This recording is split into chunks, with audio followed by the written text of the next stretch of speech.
اعوذ باللہ من الشیطان الرجیم بسم اللہ الرحمن الرحیم۔ معزز خواتین و حضرات، عزیز طلبہ و طالبات، ڈیلی قرآن کلاس میں آپ سب کو خوش آمدید۔ امید ہے آپ سب خیر و عافیت کے ساتھ ہوں گے۔ آج کا ہمارا سبق سورۃ النساء، پارہ نمبر 5، آیت نمبر 29۔ لفظی ترجمہ سماعت فرمائیے گا۔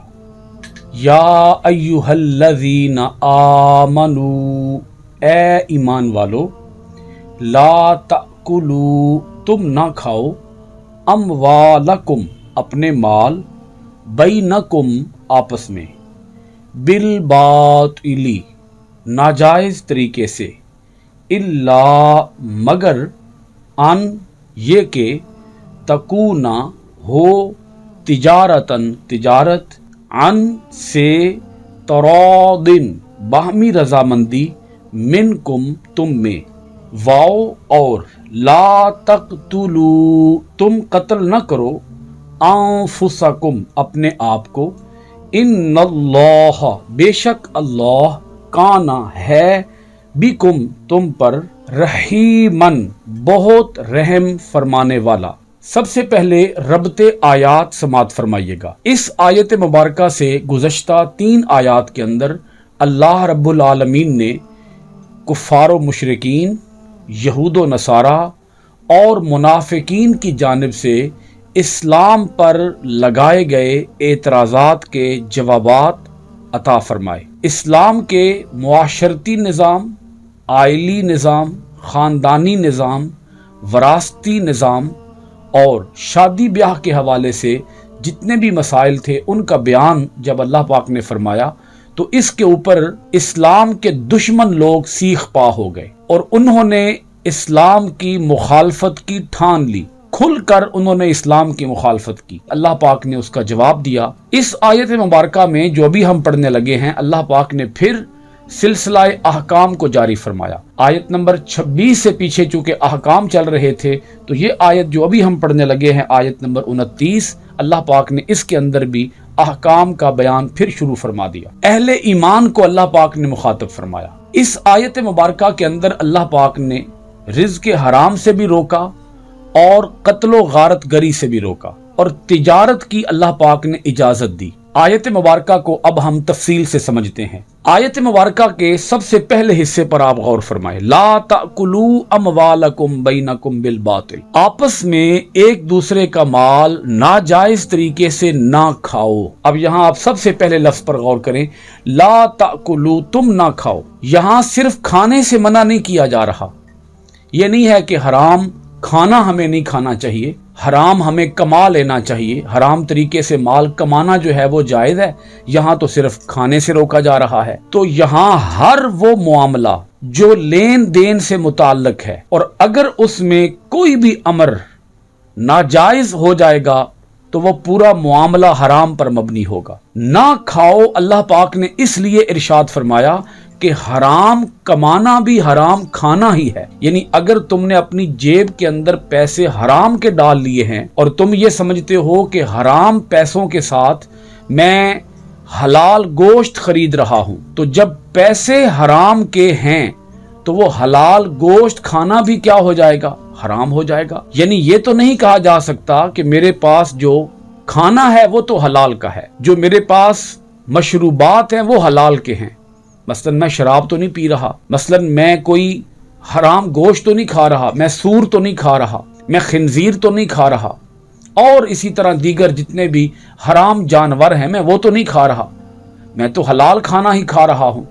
تو جب کمائی حرام کی ہوگی تو وہ کھانا بھی حرام کا ہو جائے گا۔ اب یہاں اللہ پاک نے ایک اور لفظ بڑا خاص فرمایا، اموالکم، اللہ پاک نے فرمایا اپنے مال نہ کھاؤ۔ یہ اپنے پر اللہ پاک نے خاص زور دیا ہے، اپنے مال۔ اپنا مال تو کوئی بھی حرام طریقے سے نہیں کھاتا، اپنا مال تو حلال کر کے ہی بندہ کھاتا ہے۔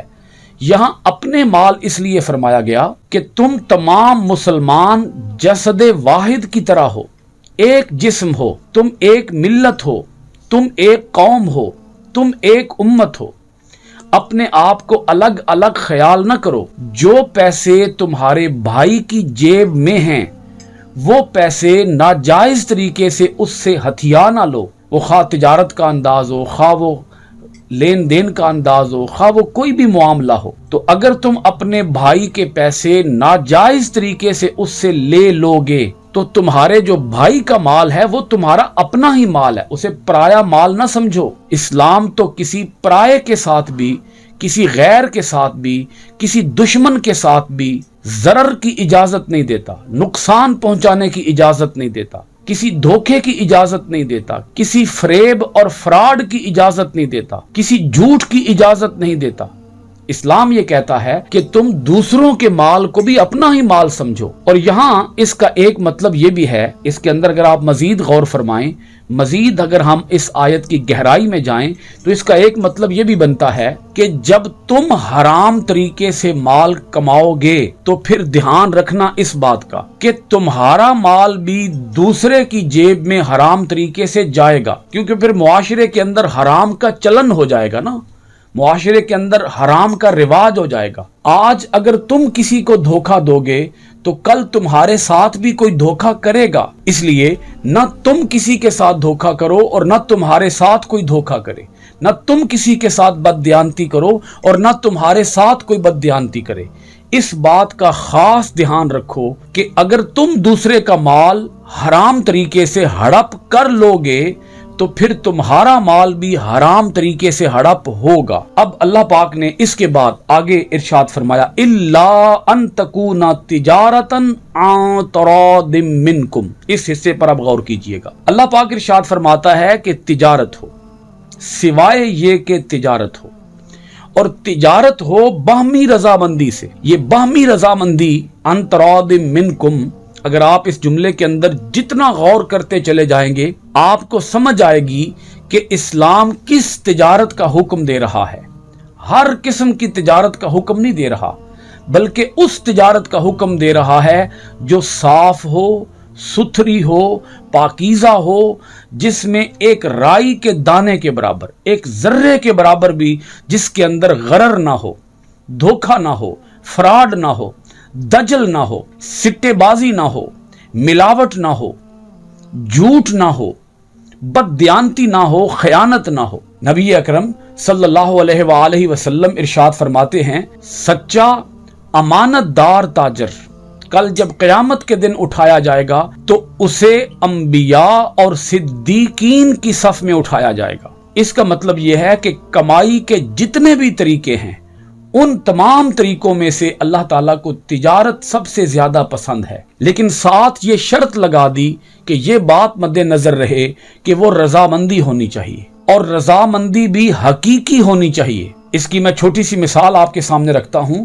اگر کوئی آدمی کسی دکان پر گیا ہے اور اس نے کچھ چیزوں کو ذخیرہ کر کے رکھا ہوا تھا، اس نے سٹاک کر کے رکھا ہوا تھا، اور آج وہ چیزیں بیچ رہا ہے مہنگے داموں۔ اب یہاں جو گاہک ہے اگرچہ اس کی رضامندی تو ہے، وہ بھاری قیمت دینے کے لیے تیار ہے، لیکن وہ بھاری قیمت انتہائی بوجھل دل کے ساتھ دے گا۔ وہ بھاری قیمت دینے پر کبھی بھی اندر سے راضی نہیں ہوگا، حقیقی طور پر راضی نہیں ہوگا، بلکہ وہ مجبور ہے، اسے مجبور کر کے راضی کیا گیا ہے بھاری قیمت دینے پر۔ اور یہاں یہ بات خاص طور پر قابل توجہ ہے کہ اللہ پاک نے باہمی کی قید لگائی۔ باہمی رضامندی کا مطلب یہ ہے کہ جس کے اوپر نہ بیچنے والے کو کوئی نقصان ہو اور نہ خریدنے والے کو کوئی نقصان ہو۔